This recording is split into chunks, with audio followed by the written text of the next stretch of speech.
بسم اللہ الرحمن الرحیم ایاک نعبد و ایاک نستعین۔ میرے پاکستانیوں، بہت دردناک تکلیف دہ ثانیہ ہوا ہے ابھی پشاور میں، اور دہشت گردی کے اوپر پھر سے بات چیت شروع ہو گئی۔ ایک وقت پہ بہت بڑا موضوع تھا دہشت گردی، اور پھر آہستہ آہستہ نیچے گیا، اور اب پھر چند مہینوں سے پھر سے اوپر آ گیا۔ تو میں نے اس لیے کہا کہ پہلے تو میں اپنی قوم سے بات کرنا چاہتا ہوں، لیکن سب سے پہلے دہشت گردی کے اوپر، اور خاص طور پہ جو پختونخوا کی پولیس ہے، ماضی میں بھی یہ قربانیاں دیتے رہے۔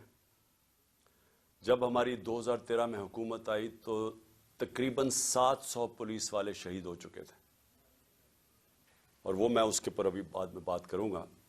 اور پھر ان کی قربانی دیکھ کے تو میں نے سوچا کہ آج میں اس موضوع کے اوپر بات کروں، کیونکہ مجھے افسوس سے کہنا پڑتا ہے کہ اتنا بڑا ثانیہ ہوا ہے اور اس کو پولیٹیکلی ایکسپلائٹ کیا جا رہا ہے، وہ جو میں ابھی آپ کو بعد میں بتاؤں گا۔ دیکھیں جی، ہوا کیا ہے، پاکستان کیوں اس جنگ میں پڑا ہے، یہ آپ سب کو سمجھنا ہے کہ اس کے پیچھے کیا ہوا کہ ہم پچھلے 20 سال سے ایک عذاب میں پڑے ہوئے ہیں، اور بیچ میں پیریڈ آیا کہ جس میں دہشت گردی بالکل نیچے آ گئی۔ لیکن یہ ہوا کیا تھا، میں ذرا اپنی قوم کی مائنڈ جن کو سمجھ ہے ان کو پتا تو چلے کہ ہم یہاں پہنچے کیسے ہیں۔ دیکھیں، ہم نے افغان جہاد لڑی، ساری جو افغان جہاد تھی وہ پاکستان کے قبائلی علاقے سے لڑی گئی تھی، جو پرانا قبائلی علاقہ تھا۔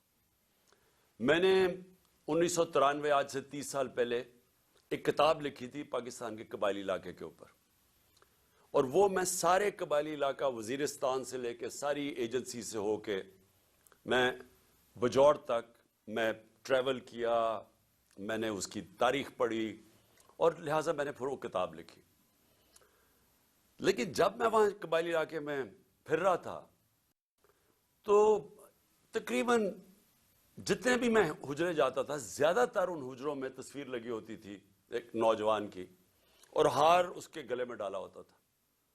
تو جب پوچھتے تھے تو وہ بڑے فخر سے کہتے تھے کہ اس نے شہادت لی ہے سوویت یونین ان کی جو فوجوں کے خلاف لڑتے ہوئے افغانستان میں۔ تو یہاں سے مجاہدین بھی جاتے تھے، جو باہر سے ہم نے القاعدہ جیسے گروپس کو بلایا تھا، لیکن یہاں کے لوگوں نے بڑی اس میں شرکت کی، قبائلی علاقے کے لوگوں نے۔ تو جب 2001 کے بعد جنرل مشرف نے فیصلہ کیا کہ ہم امریکہ کی جنگ میں شامل ہوں گے، میں یہ بار بار کہتا ہوں کہ یہ پروپیگنڈا سے کسی کی جنگ کو اپنی جنگ بنایا گیا۔ میں تب سے کہتا گیا ہوں کہ یہ ہماری جنگ نہیں تھی، اور اس کی 2 وجوہات تھی۔ ایک، ہم نے پہلے کہا کہ افغانستان میں جو بھی فورن آکوپیشن ہوگی، اس وقت سوویت یونین تھی، ان کے خلاف لڑنا جہاد ہے۔ قوم نے بھی قبول کیا، ہم نے شرکت بھی کی، اور مجھے افسوس سے کہنا پڑتا ہے ہمیں پیسے بھی، ڈالرز بھی آئے اس سے۔ لیکن جب 2001 میں امریکہ اس کے بعد فیصلہ کرتا ہے افغانستان آنے میں، اور اب ہم اپنے لوگوں کو کہہ رہے ہیں، اپنی قوم کو بھی کہہ رہے ہیں، اور وہ لوگ جنہوں نے شرکت کی تھی افغان جہاد میں، وہ گروپس اور پھر وہ قبائلی علاقہ کے اندر جو لوگوں نے جس طرح میں نے آپ کو بتایا شہادتیں ہوئی اس افغان جہاد میں، اب ان کو کہہ رہے ہیں کہ نہیں جی، اب یہ دہشت گردی ہوگی اگر امریکیوں کے خلاف آپ فورن آکوپیشن کے خلاف آپ لڑیں گے۔ اس کا ایک سب کو پتا تھا کہ اس کا ایک بیک لیش آنا ہے، اس کا رد عمل آنا تھا۔ اور جب میری آپ سٹیٹمنٹس میں 2003 میں نیشنل اسمبلی میں بھی بولا، جب پاکستان نے فیصلہ کیا، جنرل مشرف نے اپنی پہلی دفعہ 1948 کے بعد جب قائد اعظم نے حکم کیا تھا کہ پاکستان کی فوج قبائلی علاقے سے واپس لے آؤ، یہ پہلی دفعہ جب مشرف نے فوج بھیجی وہاں 2003 میں، تو میں نے اسمبلی میں تقریر کی اور کہا کہ اگر آپ تاریخ پڑھ لیں قبائلی علاقے کی، اب کبھی یہ حماقت نہ کرتے، کیونکہ ہماری وہ فورس تھی وہاں، ہمیں کوئی فوج بھی نہیں رکھنے کی ضرورت تھی۔ وہاں پرامن علاقہ تھا، پاکستان سے بہت زیادہ قبائلی علاقہ پرامن تھا۔ جب فوج بھیجی وہاں سے ہمارے مسئلے شروع ہوئے. وہ لوگ ان میں سے جن لوگوں نے شرکت کی تھی جو سمجھتے تھے کہ یہ امریکہ نے بڑا غلط کیا ہے افغانستان میں آ کے, وہ لوگ ادھر بہت بڑی ایک غصہ آیا. ان کو تو نہیں آپ کنونس کر سکتے کہ اب یہ جہاد نہیں دہشت گردی ہے.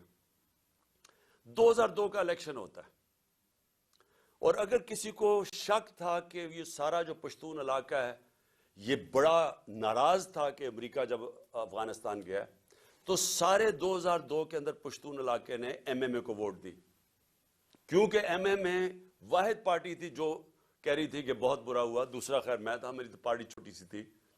ہم کہتے رہے اور یہ ایم ایم اے بھی کہتے رہے کہ یہ بڑا غلط کیا امریکہ نے, کیونکہ افغانستان کے لوگوں کو کلیکٹو پنشمنٹ دینے کی کیا ضرورت تھی. القاعدہ ایک گروپ تھا, لیکن ایک پورے قوم کو سزا دینا تو ایک بڑا ایک اس کے خلاف پاکستان کے اندر بھی بڑا عوام نے یہ پسند نہیں کیا, اور کافی غصہ تھا لوگوں میں, خاص طور پہ پشتون بیلٹ میں, کیونکہ وہ انہوں نے کنیکشن جو پشتون اس طرف ہے اور اس کا دوسری طرف قبائلی علاقے کا تو بارڈر ہی کوئی نہیں ہوتا تھا. ڈیورن لینڈ تو تھی کچھ نہیں, تو وہاں سے تو آمد و رفت رہتی تھی دونوں طرف. تو اس کا ایک ری ایکشن آیا, اور ری ایکشن عوام نے پشتونوں نے بتا دیا 2002 میں کہ وہ اس جنگ کے خلاف ہے. انہوں نے ایم ایم اے کو ووٹ دی, کیونکہ دونوں پارٹیز تو ڈرتی ہیں, بات ہی نہیں کرتی تھی امریکہ کے خلاف. یہ تو امریکہ کو اپنا وہ آقا مانتی ہیں, تو یہ تو بولی نہیں. تو جو بول رہی تھی پارٹی ایم ایم اے, ان کو قوم نے ووٹ دی, سارے پشتونوں نے. تو پتہ چل گیا کہ قوم کدھر کھڑی ہے. اب وہاں سے شروع ہوئی, جیسے جیسے ہم پڑھتے گئے امریکہ کی جنگ میں, وہ پھر وہاں دہشت گردی اس کا ری ایکشن آتا گیا.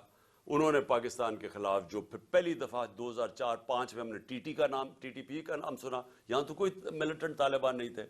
جو جنگ لڑی تھی جو اس طرف مجاہدین اور طالبان نے, انہوں نے لڑی تھی سوویٹس کے اگینسٹ, تو یہاں تو کوئی ملیٹنسی نہیں تھی. تو آہستہ آہستہ پاکستان میں یہ دہشت گردی اور ملیٹنسی بڑھتی گئی. اور مجھے افسوس سے کہنا پڑتا ہے کہ میری طرح کے لوگ جب کہتے تھے کہ یہ بڑا غلط ہو رہا ہے, پاکستان کو نقصان ہو رہا ہے, مجھے طالبان خان کہا گیا. میں جب وہ امریکنوں کی جو افغانستان میں وہ کر رہے تھے, اس کو بار بار میں کہتا گیا کہ کوئی ملٹری سلوشن نہیں ہے, کیونکہ افغانستان کی اگر آپ تاریخ آپ پڑھ لیں تو آپ کو پتہ چلے گا کہ وہ کسی باہر والے کو ایکسیپٹ کرتے ہی نہیں ہیں. تو ادھر بھی کہتے گئے, تو وہاں اینٹی امریکن کا اور ہر قسم کی باتیں کی گئی. لیکن جو لوگ اس علاقے کو جانتے تھے, سب کو پتا تھا کہ یہاں جتنا آپ ادھر پڑھیں گے ادھر مشکلات ملک کے لیے بڑھتی جائیں گی. اب میں آتا ہوں کہ یہ پھر فاسٹ فارورڈ کر لیں. اچھا, اس سے پہلے میں کہوں گا ڈرون اٹیکس ہونے شروع ہو گئے, اور یہ 2006 سے ڈرون اٹیک 4 سے 5 سے آہستہ آہستہ بڑھتے گئے. ڈرون اٹیکس کیا ہوتا تھا کہ وہاں جا کے اٹیک کرتے تھے قبائلی علاقے میں, وہاں زیادہ تر بے قصور لوگ مارے جاتے تھے. وہ کیا بدلہ کس سے لیتے تھے؟ وہ آ کے پاکستان کی سیکیورٹی فورسز پولیس کے خلاف بدلہ لیتے تھے. تو اس لیے میں نے ایک بہت واحد پولیٹیکل پارٹی جس نے ڈرونز کے خلاف دھرنا کیا, ہم نے پوری کیمپین کی, وزیرستان مارچ کی دھرنوں کے خلاف, یہ ڈرون اٹیکس کے خلاف. باقی یہ پارٹیز چپ کر کے بیٹھی ہوئی تھی اور ڈرتے تھے. آپ کو پتہ ہے ان کے تو پیسے باہر پڑے ہوئے ہیں, تو وہ تو ڈرتے ہیں بولتے ہوئے. جب آپ کی دولت وہاں باہر پڑی ہو تو خوف آتا ہے ان سے. اس کے بعد کیا ہوا, ہماری گورنمنٹ آ گئی, پختونخوا میں گورنمنٹ آئی 2013 میں. ہماری پولیس بری طرح ان کی کیجولٹیز ہوئی تھی, وہ ڈیمورلائز تھی. ہم نے پولیس کے اوپر پوری ریفارمز کی گئیں. آئی جی درانی صاحب کو ہم نے یہاں سے لے کے گئے مرحوم, وہ آئے وہاں, ہم نے پولیس کو ریفارم کیا, پولیس کمانڈوز کی ٹریننگ کروائی, پہلی دفعہ پولیس کمانڈوز کو ڈیولپ کیا, اور ادھر سے پھر فائٹ بیک ہوئی. اور پختونخوا کی جو پولیس تھی وہ پھر کھڑی ہوئی اپنے پیر پہ, اور اتنی قربانیوں کے باوجود انہوں نے ان کے اینڈ میں دیکھیں کہ ساری قوم کھڑی ہوگی پختونخوا کی پولیس کے ساتھ, کیونکہ انہوں نے پھر قربانیاں دی اور روکا دہشت گردوں کو. لیکن اصل میں دہشت گردی لڑی جاتی ہے انٹیلیجنس ایجنسی سے, اور قوم کی سیکیورٹی فورسز لڑتی ہے. اور قوم کی سیکیورٹی فورسز نے اینڈ میں قربانیاں دی, پتہ نہیں 6,000 ہمارے فوجی شہید ہو گئے, اور ٹوٹل پاکستان کی 80,000 پاکستانی اس جنگ میں ہلاک ہوئے. اب آ جائیں 2018 میں. ہماری گورنمنٹ آ جاتی ہے. ہم فیسیلیٹیٹ کرتے ہیں افغان طالبان کے ساتھ بات چیت اور امریکن اور افغان طالبان کے بیچ میں بات چیت. ہم کوشش کرتے ہیں کیونکہ ہمارا انٹرسٹ تھا وہاں امن ہوگا تو پاکستان میں اس کا فائدہ ہوگا. کیونکہ اس وقت جو پچھلی افغان گورنمنٹ تھی وہ پرو پاکستان نہیں تھی, وہ پرو انڈیا تھی. اور وہ حکومت, ہمیں کوئی ہیلپ نہیں ملتی تھی جب یہاں پاکستان سے تین گروپس آپریٹ کر رہے تھے, افغانستان اٹیک کرتے تھے تو وہ نہیں روکتے تھے. تو ہم نے پوری کوشش کی پہلے بات چیت کروائیں تاکہ امن ہو افغانستان میں. پھر ہم نے کوشش کی افغان گورنمنٹ کو اور طالبان کو اکٹھا بٹھانے کی, وہ ہم فیل ہو گئے, انہوں نے نہیں مانا. لیکن ہم نے کوشش کی, ہم نے دونوں اس گورنمنٹ سے بھی بات کر رہے تھے. میں گیا بھی کابل جب پریزیڈنٹ غنی تھے, تو صرف کوشش کی کہ ہم کسی طرح یہاں امن پیدا کریں. تو جب پچھلی 2021 کی گرمی, اب میں صرف آپ کو اس لیے تفصیل بتا رہا ہوں تاکہ آپ کو پتا ہو آج جو ہو رہا ہے اس کے پیچھے بیک گراؤنڈ کیا تھی. 2021 میں گرمیوں میں مجھے خوف آنا شروع ہو گیا جب امریکیوں نے ڈیٹ اناؤنس کی وڈرول کی افغانستان میں. مجھے خوف آنا شروع ہو گیا کہ یہاں خانہ جنگی ہوگی افغانستان میں. اور ہماری ISI نے ہمیں پوری بریفنگ دی کہ 3 لاکھ فوج ہے افغانستان کی, اور جیسے ہی وڈرا, اگر یہ جب امریکہ جائیں گے تو یہ 3 لاکھ فوج اور 60-70 ہزار صرف طالبان ہیں, تو یہاں تو خانہ جنگی شروع ہو جائے گی. تو ایک خوف تھا کہ جب وہاں خانہ جنگی شروع ہوگی تو اس کا فال آؤٹ پاکستان میں بھی آئے گا. ایک یہ خوف تھا کہ امریکہ ہمیں ہمارے پہ سینکشنز لگا دیں, کیونکہ وہ پہلے ہی کہہ رہے تھے کہ پاکستان کی وجہ سے ہم نہیں جیتے افغانستان میں. وہ پاکستانی انٹیلیجنس ایجنسیز کو بلیم کرتے تھے کہ وہ طالبان کے خلاف اس لیے کامیاب نہیں ہو کیونکہ پاکستان ان کی مدد کر رہا تھا. تو ڈر یہ تھا کہ ایک دفعہ سول وار شروع ہو گئی تو انہوں نے سارا ملبہ ہمارے پہ ڈال دینا. تو تب سے میں پچھلی یعنی 21 کی گرمیوں سے, میں آپ میری سٹیٹمنٹس دیکھ لیں, میں کہتا گیا تھا کہ وہ جو 2021 اور 22 کی سردیاں ہیں وہ پاکستان کے لیے سب سے مشکل وقت ہے. اور اس کی ایک وجہ یہ تھی کہ مجھے خوف تھا افغانستان میں کیا ہوگا. میرا جنرل باجوہ سے کوئی اختلافات نہیں تھے, ہم ایک پیج پہ تھے. اس ملک نے بڑا فائدہ ہوا جبکہ پاکستان کی اسٹیبلشمنٹ اور الیکٹڈ گورنمنٹ ایک پیج پہ تھی, اچھے کام ہوئے. کرونا کے اندر دنیا نے ہمارا تسلیم کیا جس طرح ہم نے ڈیل کیا, لیکن سب ایک قوم نے مل کے اس سے لڑا. اس کے بعد ٹڈی بھی تھی, اس کا ایک آیا وہ بھی, اس پہ بھی بڑا ہمیں خوف تھا. تو ہر چیز میں اس وقت ہم اکٹھے چل رہے تھے. اختلاف پہلا یہ ہوا کہ ایکسٹینشن کے بعد جنرل باجوہ نے بار بار ہمیں کہا کہ NRO کو, ان کو NRO دے دو اور یہ اکاؤنٹیبلٹی سے پیچھے ہٹ جاؤ اور نیب کو چینج کر دو جو اب نیب ہے. یعنی نیب کو لاز کو امینڈ کرنا یہ تب سے شروع ہو گیا تھا کہ جیسے آپ امینڈ کریں گے تو یا پولیٹیکل سٹیبلٹی آ جائے گی. بیسکلی ان کو NRO دے دو, جو ہم نے ریفیوز کر دیا. میں نے میٹنگ بھی تھی, ایک ہوئی تھی جس میں میرے سینئر منسٹرز بیٹھے تھے, جنرل باجوہ نے یہ تجویز دی. ہم نے کہا نہیں کرتے کیونکہ میں تو آیا ہی پالیٹکس میں 26 سال پہلے تھا رول آف لاء کے لیے اور انصاف, اور اگر انصاف نہیں ہوتا تو کرپشن ہوتی ہے. تو دوسرا اختلاف کدھر ہوا؟ دوسرا اختلاف ان سے ہوا جنرل فیض کے اوپر. اب میں آج ساری قوم کے سامنے رکھنا چاہتا ہوں جو حقائق کیا تھے.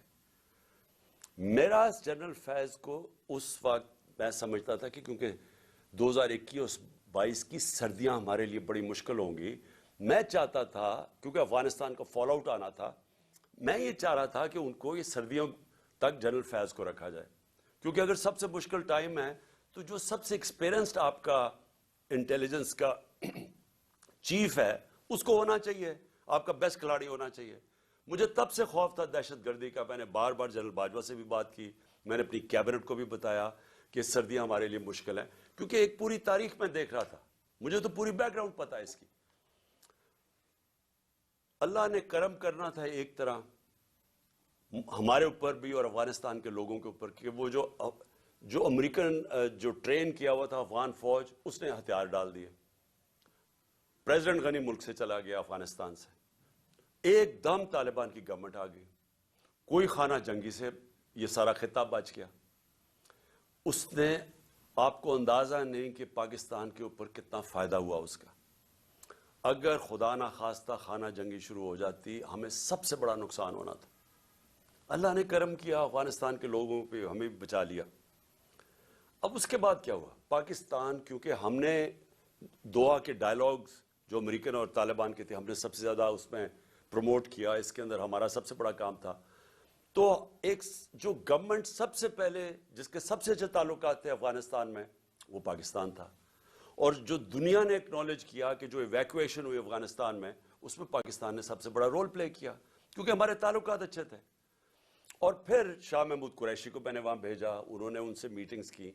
ہماری کوشش یہ تھی کہ 2500 کلومیٹر کا ہمارا بارڈر ہے افغانستان کے ساتھ، ہمارے تعلقات اچھے ہوں گے تو یہ جو 3 قسم کے دہشت گرد پاکستان میں آپریٹ کر رہے تھے، BLA، TTP اور پھر ISIL، تو ہماری کوشش یہ تھی کہ ہم ان کے ساتھ اگر وہاں سٹیبل گورنمنٹ آ جائے تو پاکستان بچ جاتا ہے دہشت گردی سے۔ OIC کی منسٹرز کی میٹنگ کروائی غالباً دسمبر میرے خیال میں 2021 میں، افغانستان کو ٹاپک رکھا، دنیا کو بتایا کہ افغانستان کی سٹیبلٹی ضروری ہے، جس پہ ایک ہم نے اپنی وجہ بتائی کہ پاکستان میں دہشت گردی کنٹرول کرنے کے لیے سٹیبل افغانستان ضروری ہے، کانفرنس کروائی۔ اس کے بعد کیا ہوا کہ اس کے بعد بدقسمتی سے رجیم چینج آ گئی اور ہماری گورنمنٹ کو ہٹایا گیا۔ جب ہماری گورنمنٹ کو ہٹایا گیا تو اس سے پہلے ہماری میٹنگ ہوئی، میں نے جنرل باجوہ اور ISI چیف تھے، اب مجھے یہ نہیں یاد کہ اس وقت جنرل فیض آ گئے تھے یا یہ جنرل ندیم تھے، لیکن جنرل باجوہ تھے، اور میں نے اور ہم نے بیٹھ کے گفتگو کی کہ اب جب اپنی افغانستان میں ایک پرو پاکستان گورنمنٹ ہے، یعنی اینٹی نہیں ہے، کیونکہ غنی ایڈمنسٹریشن تو پاکستان کے خلاف تھی، جب وہ آ گئی ہے تو ہمیں کوشش کرنا چاہیے۔ اب جب طالبان، انہوں نے بھی کہہ دیا کہ اب ہم ان کو واپس بھیجنے لگے ہیں، اب 30 سے 40 ہزار طالبان فائٹرز اور ان کی فیملی افغانستان میں تھی۔ تو ہماری میٹنگ ہوئی اور ہم نے سوچا کہ اب ان کو کیا کرنا ہے۔ وہ کہہ رہے ہیں کہ پاکستان آئیں اب یہ واپس، اور وہ بیچ میں بھی پڑھنے لگے تھے کہ ہم کسی طرح بات چیت پہ بھی وہ فیسیلیٹیٹ کریں۔ اب ڈسکشن یہ ہوئی، کیونکہ یہ جو سیکیورٹی، جب ہماری بات ہوئی تو دو ہمارے، خاص طور پہ 2 کی میں بات کر رہا ہوں، 3 جو ایک اور ہمارے بیوروکریٹ تھے جن کو قبائلی علاقے کا اندازہ تھا، جو سرو کر چکے تھے، اور ہمارے نور الحق قادری صاحب جو خیبر ایجنسی سے تھے، اور مراد جس نے ساری جو سوات کے اندر پورا آپریشن ہوا تھا طالبان، تو انہوں نے بیٹھ کے بڑا خدشہ بتایا کہ دیکھیں جب وہ آئیں گے تو ان کی سیٹلمنٹ کیسے ہوگی، کیونکہ بڑا مشکل ہوگا، لوگوں کی دشمنیاں ہیں، قتل کیے ہوئے ہیں آپس میں، اور انہوں نے طالبان نے، تو وہ بڑی تشویش تھی۔ تو یہ فیصلہ کیا گیا کہ ہمارے جو قبائلی علاقے کے MNAs اور وہ بیٹھ کے ہماری سیکیورٹی فورسز فیصلہ کریں گی کہ ان کو ریہیبلیٹیٹ کیسے کرنا ہے۔ یہ بھی سوچا کہ ان کے لیے پیسے خرچ کریں گے، کیونکہ 2 ہی ہے نا، یا ہم ان کو مار دیں ساروں کو کھڑا کر کے، اور یا پھر ان کو سیٹل کریں اور ان سے کوئی اگریمنٹ کریں، اس کے علاوہ تو تیسرا کچھ نہیں تھا۔ تو ہم نے ان سے یہ بات ہوئی، اور وہ بدقسمتی سے بات آگے بڑھی نہیں، کیونکہ اور چیزیں آ گئی، اور آپ سب جانتے ہیں رجیم چینج کے اندر اور چیزیں آ گئی۔ اس کے بعد ہماری گورنمنٹ چلے گئی۔ 2022 کی جون کے اندر ملاکنڈ کے اندر مسئلہ آ گیا، سوات کے اندر ایک دم طالبان کی وہاں کوئی آیا، اور وہ عوام کھڑی ہو گئی، ان کو بڑا کہ پھر سے وہی حال ہونے لگا جو کہ پہلے تھا، جدھر سوات کے لوگوں نے بڑی مشکل وقت گزارا۔ تو تب تشویش ہوئی، اور میں نے جون کے اندر پھر میٹنگ کی اپنے پختونخوا کے MNAs اور MPs کے ساتھ، KP ہاؤس کے اندر اسلام آباد میں میٹنگ کی، اور ان کو سب خدشہ تھا کہ یہ ایک نیا فینومینا پھر آ رہا ہے، یہ جو طالبان آ رہے ہیں وہاں سوات کے اندر جو ہو رہا ہے، اور پھر لیٹرز لوگوں کو آنے شروع ہو گیا کہ پیسے کے، اور پھر ہمارا ایک MP تھا اس کو گولیاں لگیں وہاں دیر کے اندر۔ تو سب سے میٹنگ ہوئی اور ان کو خوف تھا کہ یہ ہو کیا رہا ہے، اور پھر ہم نے، کیونکہ ہماری گورنمنٹ تھی KP میں، ہم نے انہیں کہا کہ آپ بات کریں وہاں کے کور کمانڈر سے اور کوئی اگریمنٹ کریں کہ یہ کیا ہو رہا ہے، یہ فینومینا کیا ہے، کیونکہ سمجھ نہیں آ رہی تھی۔ لیکن اس گورنمنٹ نے کوئی ان کو سمجھ نہیں تھی کرنا کیا ہے، نہ ہی ان کی کوئی توجہ تھی وہاں۔ انہوں نے جب جون میں وہاں سے خدشہ ہوا کہ یہ ہو رہا ہے، یہ کیا فینومینا ہے، کیونکہ بارڈر تو گورنمنٹ کے ہاتھ میں نہیں ہے پختونخوا کے. تو ان کے اندر کوئی کسی کو نہ سمجھ تھی نہ کسی کا انٹرسٹ تھا.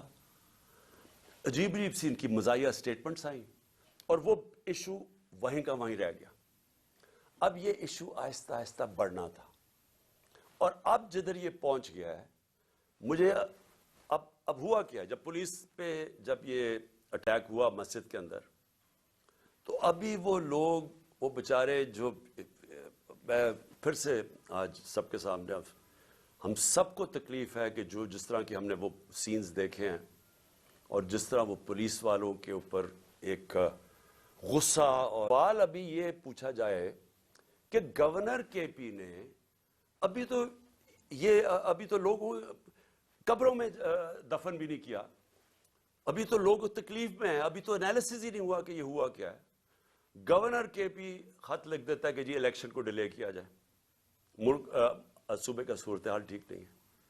اب میرا یہ سوال ہے کہ جو لوگ یہ اب سمجھ رہے ہیں کہ یہ جو دہشت گردی بڑھائی جا رہی ہے اور جو پہلے سے بھی یہ پی ٹی آئی کی گورنمنٹ کے خلاف ہے اور یہ الیکشنز کو متاثر کر رہی ہے اور یہ الیکشنز ڈیلے کرنے کے لیے, تو گورنر نے تو خط سے یہی اسی طرف لوگوں کو جس کا نہیں بھی سوچ تھا وہ ادھر چلی گئی ہے. کیا یہ عقل ہے کہ جب تک آپ نے پوری طرح دیکھا ہی نہیں اور پتہ ہی نہیں آپ کو سیکیورٹی سچویشن کیا ہے, سیدھا بیٹھ کے کہہ دیا کہ الیکشن ڈیلے کرو.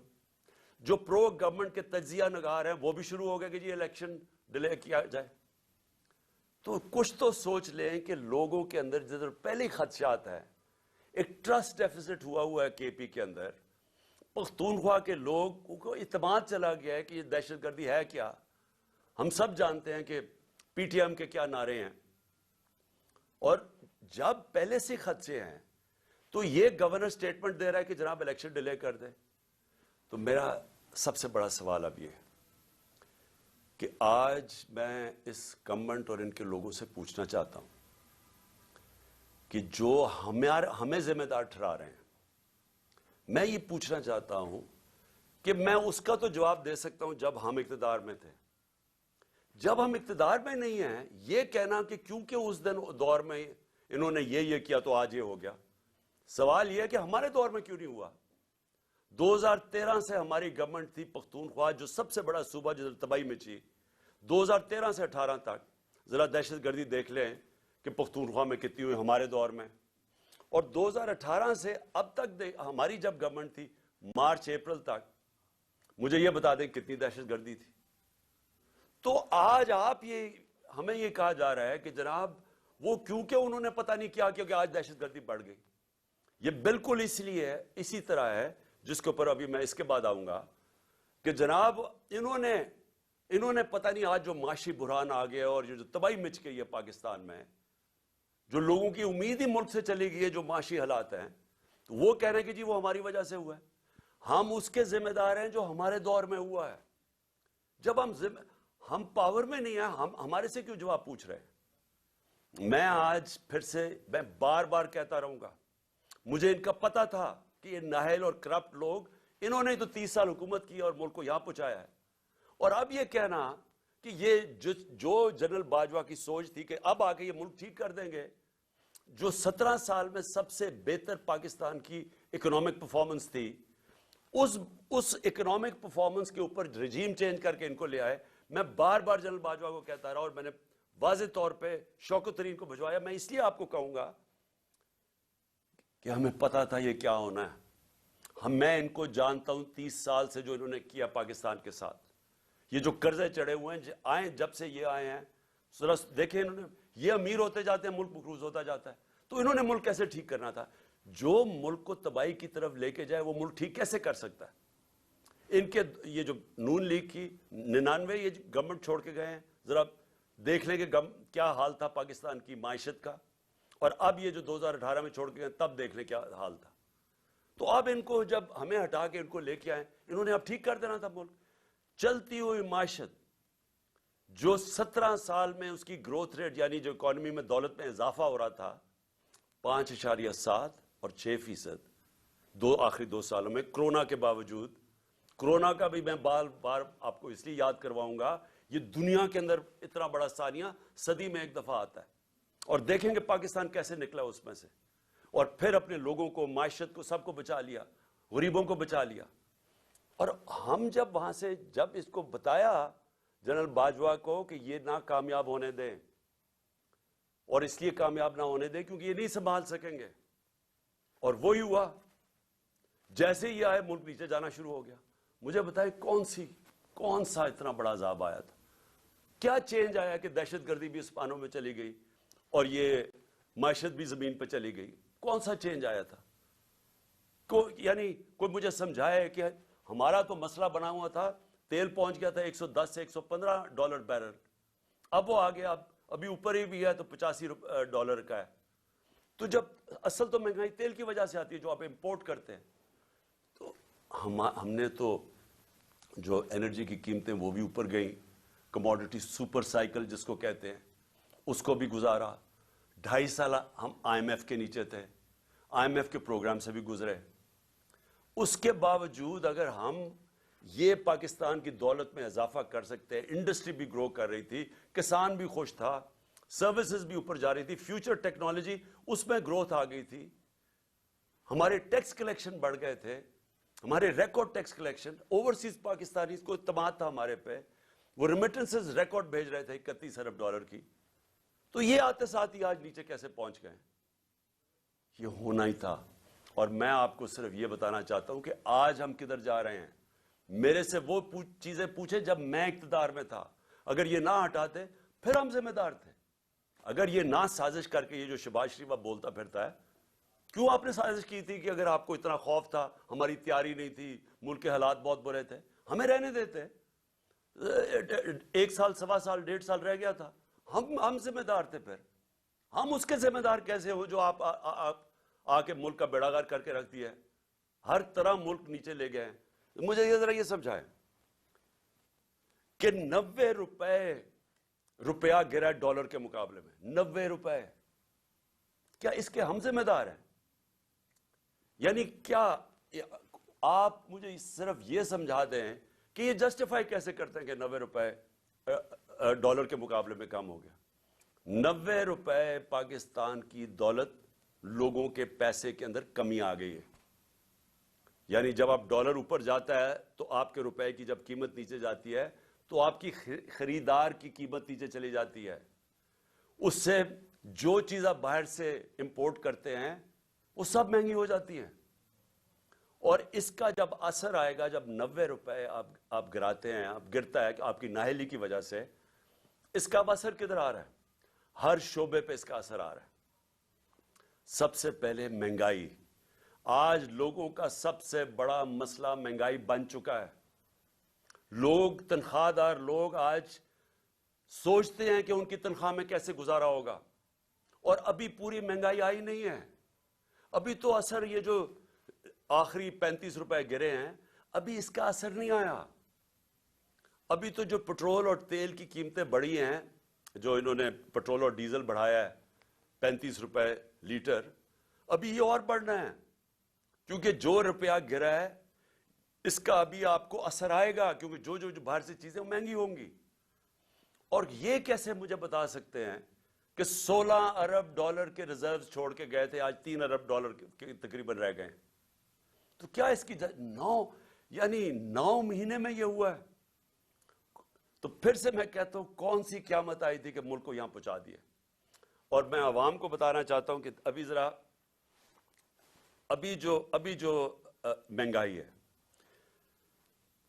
ہمارے دور میں, جو کہ عوام کو, لوگوں کو افیکٹ کرتی ہے, اسے کہتے ہیں سینسٹیو پرائس انڈیکس. کھانے پینے کی چیزیں جو گھروں میں, آپ کی کچن میں, آپ کو جو عام لوگ, جو سفید پوش, جو تنخواہ دار, جس کو لوور مڈل کلاس کہتے ہیں, جو مزدور ہیں, ان کو سب سے زیادہ افیکٹ کرتی ہے, جس کو کہتے ہیں SPI سینسٹیو پرائس انڈیکس. ہمارے دور میں 16% تھی, آج وہ پہنچ گئی ہے تقریباً 40%, اور یہ رکنے نہیں لگی, کیونکہ ابھی اس کا پورا اثر آیا نہیں ہے جو روپیہ ہمارا اتنی تیزی سے گرا ہے. اس کا مطلب چیزیں جب اور مہنگی ہوتی جائیں گی, یہ لوگوں کے لیے اور مہنگائی بڑھتی جائے گی. اس کے بعد یہ صرف یہ تیل اور ڈیزل نہیں بڑھا, اور اس کا بھی اثر آئے گا. گیس بڑھنے والی ہے, بجلی بڑھنے والی ہے. بجلی یہ دگنی کر چکے ہیں, ہمارے جانے کے بعد دگنی, اس سے زیادہ بڑھنے والی ہے. اور جو ہمارے قرضے ہیں, 9 مہینے میں ہمارے قرضے کتنے بڑھے ہیں؟ 10,000 ارب روپیہ, 10 ٹریلین روپے ہمارے قرضے بڑھ چکے ہیں جب سے یہ آئے. اور انہوں نے کیا کیا؟ ایک کارنامہ کیا, اپنے سارے کرپشن کے کیسز ختم کر دیے. عوام کا انہوں نے جو حال کیا وہ آپ سب کے سامنے ہے. عوام کو دھکیل دیا ادھر جدھر 8 لاکھ ہمارے پروفیشنلز ملک چھوڑ کے چلے گئے ہیں, امید کھو بیٹھے ہیں. عوام ادھر پسی ہوئی ہے, اور انہوں نے 1100 ارب روپے کے اپنے کرپشن کیس ختم کیے. ان کو نہ فکر تھی دہشت گردی کی, نہ انہوں نے اس کے اوپر ٹائم لگایا. معیشت کی ان کو سمجھ نہیں تھی, اور یہ جو ان کی نااہلی تھی وہ سامنے آ گئی ہے. اور اپنا صرف جدر کامیابی سے جس کام کے لیے آئے تھے, اپنے سارے کرپشن کے کیس ختم کر دیے, جس کو ہم NRO2 کہتے ہیں. جو ملک سے ایک غداری کی تھی جنرل مشرف نے, جب ان کی چوروں کی بڑی چوری معاف کی تھی 2008 میں, اور ایک یہ دوسری جنرل باجوہ نے یہ جو ان کو NRO2 دیا ہے, یہ سب سے بڑی غداری ہے کہ آج دروازے کھول دیے ہیں بڑی چوری کے, وائٹ کالر کرائم کے دروازے کھول دیے ہیں, کیونکہ نیب تو انہوں نے ختم کر دی ہے, FIA ختم کر دی ہے. ان کا صرف کام ہے سیاسی انتقام لینا. اور میں جو تیسری آج چیز بات کرنا چاہتا ہوں, 3 چیزوں پہ میں نے آج بات کرنی تھی. پہلے دہشت گردی پہ کہ وہ ہمیں ذمہ دار ٹھہرا رہے ہیں, اور دوسرا یہ معیشت پہ وہ نیچے گئے, وہ ہمیں ذمہ دار ٹھہرا رہے ہیں. نہیں اتنی سازش کرنی تھی, اگر نئی کیپبلٹی تھی تو نہ کرتے. تو آج آ کے آپ اپنی چوری معاف کروا لیں, لیکن جو سارا ملک تباہی کیا وہ ہمارے پہ ڈال دیں. جو تیسری چیز ہے وہ اسی وجہ سے وہ ہے الیکشنز. اب میں یہ بتاؤں کہ ہماری پنجاب اور پختونخوا میں حکومتیں تھیں, 66% پاکستان ہمارے نیچے تھا. ہم نے پہلی دفعہ اس ملک کی تاریخ میں اپنی 2 گورنمنٹس کو ڈیزالو کیا, اپنی گورنمنٹس چھوڑی. ہم نے کیوں چھوڑی؟ اب ہمیں کوئی ضرورت نہیں تھی, کسی نے بندوق نہیں رکھی تھی ہماری گورنمنٹ کرانے کے لیے. ہم نے اس لیے چھوڑی کیونکہ ہم سب کو خوف آ رہا ہے پاکستان کا, یہ جو تباہی کی طرف یہ لے کے جا رہے ہیں, اور مجھے خوف ہے کہ آگے اور ہم نے کتنا نیچے جانا ہے. IMF مل بھی گئی تو وہ بھی کینسر کا علاج ڈسپلن سے ہوگا. خوف یہ تھا کہ اگر یہ زیادہ, اور ان کا کوئی الیکشن کروانے کا سوچ نہیں ہے. یہ بھی واضح ہو جانا چاہیے کہ اتنی جلدی انہوں نے پشاور کے ثانیہ کو استعمال کیا ہے کہ کس طرح الیکشن ڈیلے ہو جائے. ان کا الیکشن اس سال کروانے کا بھی نہیں تھا پلان, یہ آگے لے کے جانا چاہتے ہیں. اور ان کی پوری کوشش یہ ہے کہ کسی نہ کسی طرح یہ تب الیکشن کروائیں جب یہ سمجھیں کہ تحریک انصاف ختم ہو چکی ہے. یہ ان کا پلان ہے. اور ہم نے اس لیے یہ الیکشن کا فیصلہ کیا, اور ہم نے یہ سوچا کہ کس طرح ہم الیکشن کروا سکتے ہیں. ہم نے کہا اپنی گورنمنٹ سے نکل جاتے ہیں, اور ہم نے آئین کو سامنے رکھتے ہوئے یہ فیصلہ کیا. آئین کے اندر بڑا واضح ہے, اس میں کوئی ابہام نہیں ہے, کوئی بھی اس کے خلاف نہیں جا سکتا. آرٹیکل 105 آئین کا واضح طور پہ کہتا ہے کہ جب اسمبلیز ڈیزالو ہوں گی تو 90 دن اور اس سے کم میں الیکشن ہوگا. کوئی ifs and buts نہیں ہے اس میں. یہ ہم نے قربانی اس لیے دی کہ ہم سے یہ سمجھتے تھے کہ یہاں ایک ہی طریقہ ہے کہ ایک دفعہ پنجاب اور پختونخوا میں الیکشن ہو گیا تو مجبوراً 66% پاکستان میں الیکشن ہوگا, مطلب سارے ملک میں ہو جائے گا. تو ہم نے تو اس لیے دی. اب یہ اس سے بھاگ رہے ہیں, سب مل کے اب کوشش کر رہے ہیں کہ کسی نہ کسی طرح اس سے باہر نکلیں. اب میں سارے پاکستانی کو بتانا چاہتا ہوں, اپنی ساری لیگل کمیونٹی کو بتانا چاہتا ہوں, اپنے وکلا اور اپنی عدلیہ کو بتانا چاہتا ہوں کہ جتنا بڑا یہ نقصان پہنچے گا اگر یہ کامیاب ہوگا 90 ڈیز سے آگے لے جانے کی, یہ وہی ہوگا لینڈ مارک جو کہ ایک دفعہ جسٹس منیر نے اس ملک کے اندر رول آف لا کو ختم کر کے ڈاکٹرن آف نیسیسٹی لے کے آئے تھے. وہ کوئی نہیں بھولا آج تک. کوئی وجہ نہیں ہے کہ 90 ڈیز سے آگے لے کے جائیں. یہ کہیں گے کہ جی اوہو دہشت گردی ہو گئی. 2013 میں دہشت گردی نہیں تھی؟ 2008 میں دہشت گردی نہیں تھی؟ تب کیوں نہیں الیکشن آگے کیے؟ اور یہ یاد رکھیں کہ 2008 کے اندر الیکشن اس لیے آگے کیے گئے تھے کیونکہ وہاں ایک ڈیموکریٹک سیٹ اپ نہیں تھا، جنرل مشرف کی گورنمنٹ تھی، اس لیے الیکشنز کو آگے کیا گیا تھا.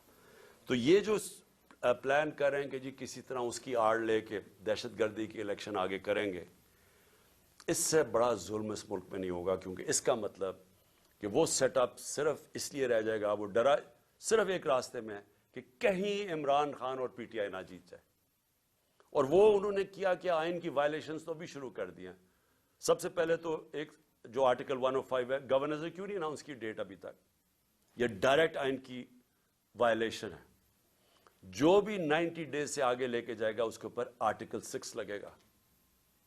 اور دوسری چیز جو انہوں نے کیئر ٹیکر گورنمنٹس بنائی ہیں، یہ بالکل پاکستان کی آئین کی وائلیشن ہے. آئین نے صرف کیئر ٹیکر گورنمنٹ کا سیٹ اپ اس لیے ہونا تھا کہ وہ غیر جانبدار ہوں گے، امپارشل ہوں گے، تاکہ اس غیر جانبدار سیٹ اپ ہی صرف ملک میں صاف اور شفاف الیکشن کروائیں گے. یہ مقصد تھا اس کا. ہو کیا رہا ہے اب؟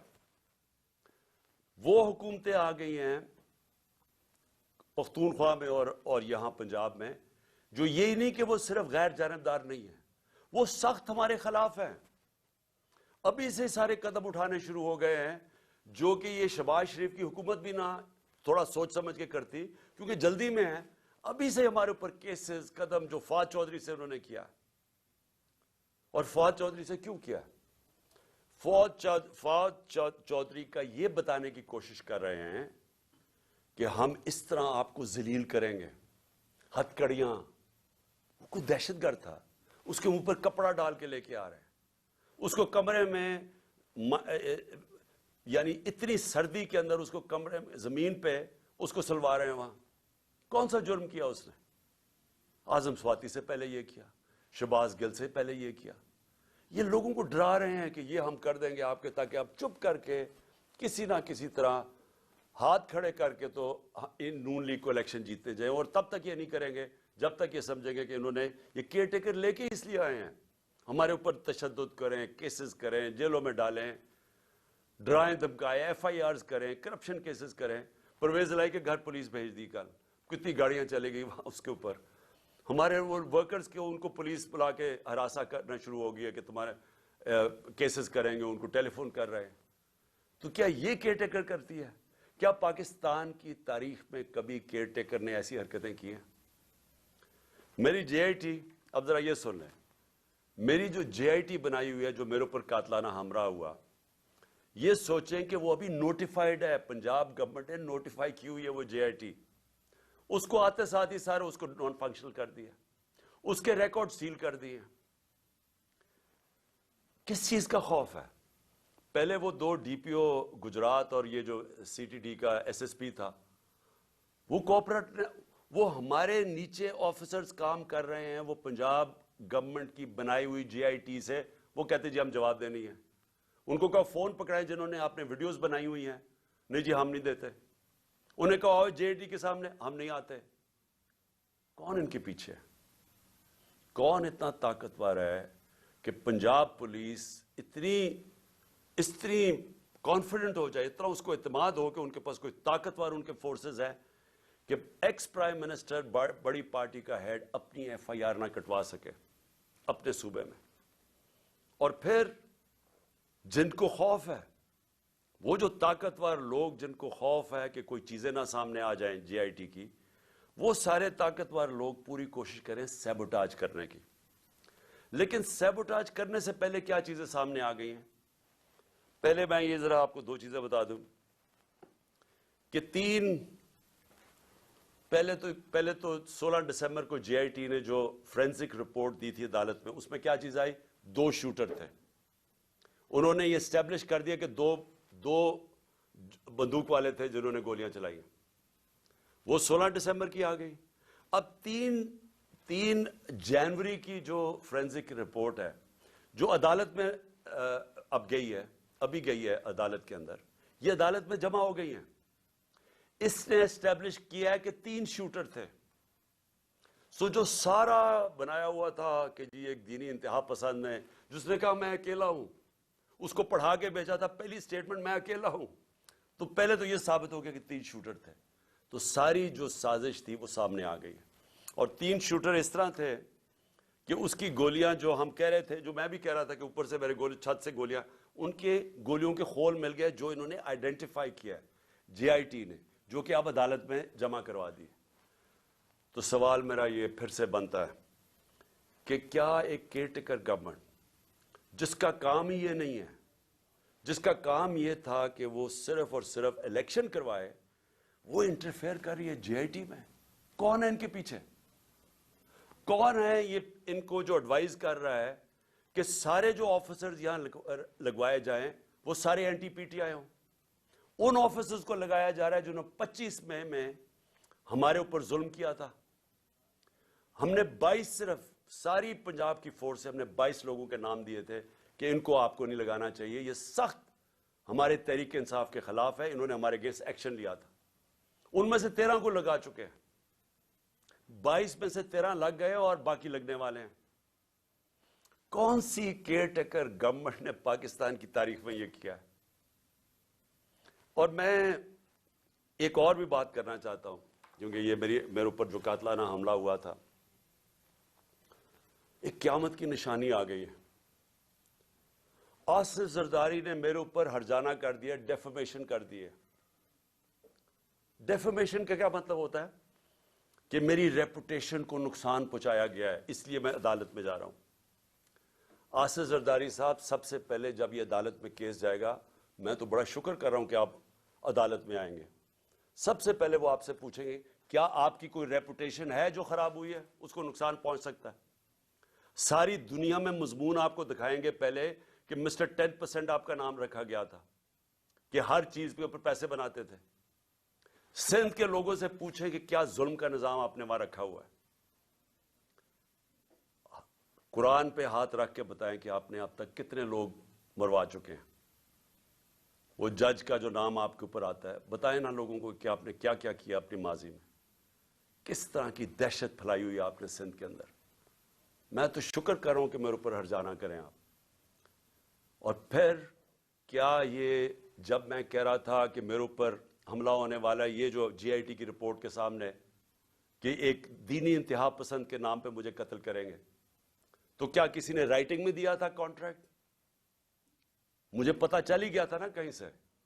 تو میں اس لیے بول رہا تھا تب، اور جلسوں میں کہہ رہا تھا کہ کرنے والے ہیں. اس سے پہلے بھی ایک پلان بنایا ہوا تھا، یہ پلان بھی بنا تھا.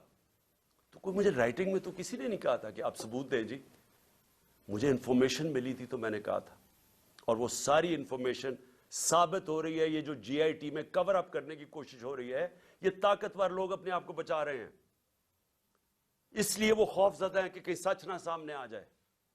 اور یہ جو آصف زرداری آپ نے جو گیم کی ہے، یہ ایک سپلٹر گروپ ہے دہشت گردوں کا. اور میری انفارمیشن اتنی سالڈ ہے، وہ اتنی سالڈ ہے کہ وہ اس میں جو مجھے ڈیٹیلز پتا ہے کہ کون سے وہ ایجنسیز کے آفیسرز اس کے ساتھ آپ کے ساتھ ملے ہوئے ہیں جنہوں نے پلان کیا ہے. پہلے تھا ایک قتل کا پلان ہے، اس کو میں نے جب 4 نام میں نے ٹیپ پہ ریکارڈ کر کے ملک سے باہر پہنچا دیے، مجھے کچھ ہوگا وہ نام آ جائیں گے.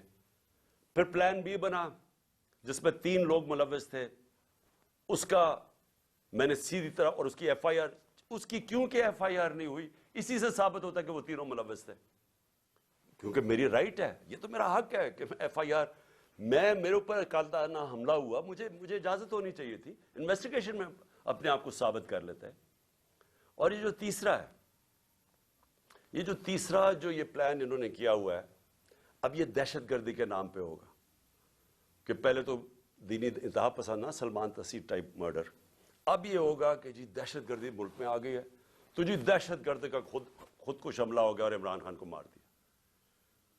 میں یہ اس لیے ساری قوم کے سامنے لے کے آ رہا ہوں کہ آصف زرداری، آپ نے جو اربوں روپیہ اس ملک کا چوری کر کے باہر رکھا ہوا ہے، یہ قوم آپ کو معاف نہیں کرے گی. اس لیے میں نے کیا ہے کہ آپ پیسہ نہ انجوائے کریں، بعد میں یہ سمجھیں حملہ کروا کے کروا دیں. اور وہ جو آفیسرز بھی ہیں ان کا بھی مجھے پتہ ہے کون ملوث ہے ان کے اندر، اور اس لیے میں پہلے سے لوگوں کو آگاہ کر رہا ہوں.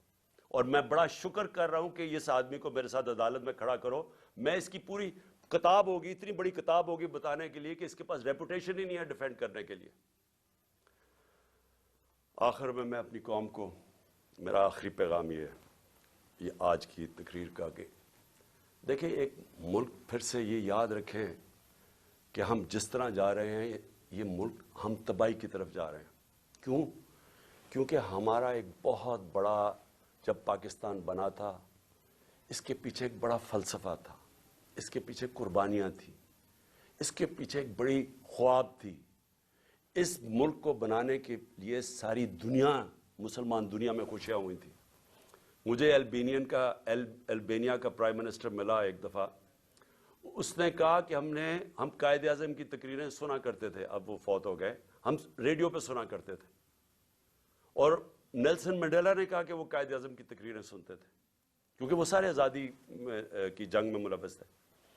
اور اس نے کہا کہ مٹھائیاں بانٹی گئیں البینیا کے اندر جب پاکستان بنا. یہ ساری مسلمان دنیا میں ایک ہوپ آئی کہ ایک ایسا ملک بنے گا. اس وقت سب سے بڑی پاکستان کی آبادی تھی مسلمان ملکوں میں. بدقسمتی سے ناانصافی کی وجہ سے ایسٹ پاکستان علیحدہ ہوا. تو اس وقت سارے لوگوں نے امید لگائی ہوئی تھی کہ ایک ایسا ملک آئے گا جو لیڈ کرے گا مسلمان دنیا کو. ہم کدھر پہنچ گئے وہاں سے؟ ہمارے پاس یہ چور اوپر بیٹھ کے آ کے، پیسے ان کے باہر پڑے ہیں، ملک کا ان کو کوئی فکر ہی نہیں ہے.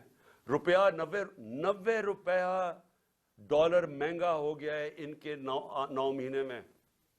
ان کو کیا فائدہ ہوا؟ ان کو کیا نقصان ہوا؟ فائدہ ہی فائدہ، نقصان زیرو. کیونکہ ان کے ڈالرز میں پیسے پڑے ہوئے ہیں باہر. ان کے تو ڈالر اور ان کی ویلیو اوپر چلے گی. انہوں نے تو پیسہ باہر رکھا ہوا ہے، ان کو تو فائدہ ہو گیا. نقصان ہماری طرح کے پاکستانیوں کو ہو رہا ہے جن کا جینا مر رہا ہے یہاں. ان کے لیے تو عذاب ہو جاتا ہے. جی ECL پہ ڈال دیا، مجھے ڈالیں ECL پہ. مجھے کیوں نہیں فکر کہ اچھا جی ECL پہ ڈالیں گے تو مجھے بڑا کوئی مسئلہ ہو جائے گا. ان کو کیوں مسئلہ ہے؟ کیونکہ پیسے گننے ہوتے ہیں، پراپرٹیز باہر دیکھنی ہوتی ہیں، بڑے بڑے ہیرڈ جیسے جگہ پہ شاپنگ کرنی ہوتی ہے، بڑے بڑے باہر ریسٹورنٹس میں. جب اتنا بڑا پیسہ آ جائے تو وہ خرچ بھی کرنا ہے نا. وہ پاکستان میں تو نہیں ہو سکتا. عذاب ECL پہ ڈال کے، مجھے ڈال دیں ECL پہ. جن کا جینا مرنا آج پاکستان میں ہے وہ سارے آج تشویش میں ہیں، غم زدہ ہیں. سب کو خوف آ رہا ہے آگے کدھر ملک جا رہا ہے. میں ہر پاکستانی کی بات کر رہا ہوں جو سمجھتا ہے کہ یہ ہماری ماں ہے، ہمارا ملک ہے. وہ سب آج ان سب کو خوف آ رہا ہے کہ جو ڈائریکشن میں پاکستان جا رہا ہے. اور میں پھر سے یہ کہتا ہوں کہ ہمیں وقت ہے ابھی بھی، اور ایک راستہ ہے بس. جو مرضی، میں آپ سے نہیں کہہ رہا، میں 8-9 مہینے سے ایک ہی بات کہہ رہا ہوں کہ یہ جو لوگ آئے ہیں اس سے نکلنے کا ایک ہی حل ہے. ایک فری اینڈ فیئر الیکشن کروائے جائیں جلدی سے جلدی. عوام کے مینڈیٹ سے گورنمنٹ آئے. جب عوام کی بیکنگ سے گورنمنٹ آئے گی وہ بڑے فیصلے کرے گی. یہ چوروں کی طرح نہیں، یہ چوروں کی طرح نہیں جو ڈرتے ہیں فیصلے کرتے ہوئے کیونکہ ان کو ان کا تو مقصد ہی گورنمنٹ میں اور آنے کا. یہ ملک تو ٹھیک نہیں کرنے آئے. ان لوگوں کو جن کو پبلک بیک کرے گی، پبلک مینڈیٹ سے آئیں گے، وہ بڑے فیصلے کریں گے. جب وہ بڑے فیصلے کریں گے اس فیصلوں سے یہ ملک نکلے گا اس بحران سے.